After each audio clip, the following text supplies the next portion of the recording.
Zee Marathi, चर्चाही होणारच। तारदाळ येथील साहित्यप्रेमी युवा मंच यांच्या वतीनं गेली 19 वर्ष विविध क्षेत्रात उल्लेखनीय कार्य करणाऱ्या व्यक्तींचा ग्रामरत्न पुरस्कार देऊन गौरव केला जातो।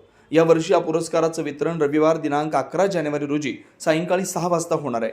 या पुरस्कार वितरणासाठी सिने अभिनेत्री निशिगंधा वाड यांची प्रमुख उपस्थिती असणार आहे। याचबरोबर सुप्रसिद्ध व्याख्याते राहुल नलावडे यांचे व्याख्यान होणार आहे। दिलीप शेंडे, ॲडव्होकेट प्रीती पटवा, श्रीकृष्ण दरेकर, डॉक्टर विजय इंगवले, दत्तात्रय चोपडे, उज्ज्वला पाटील, अनिता भिलवडे, राहुल पाटील, राहुल वठारे, ए गुंडे, विजय खोत, संजय पाटील, शांतिकुमार हेमगिरे, तेजश्री भंडारे, निळकंठ कसबे, संदीप लाटकर आदींना ग्रामरत्न पुरस्कारानं सन्मानित करण्यात येणार आहे। तारदाळ येथील साहित्यप्रेमी युवा मंच यांच्या वतीनं गेली 19 वर्ष सातत्यानं मनोरंजन व प्रबोधनाचा वसा घेत साहित्य व संस्कृतीचा जागर केला जातो।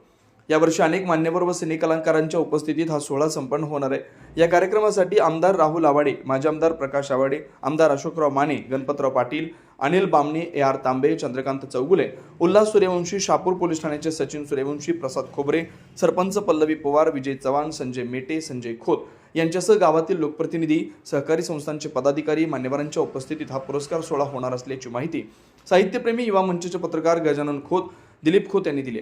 या कार्यक्रमाचा लाभ तारदाळ खोतवाडी परिसरातील ग्रामस्थांनी घ्यावा असं आवाहन आयोजकांच्याकडून करण्यात आलंय। सी मराठीसाठी तारदाळहून प्रमोद परे।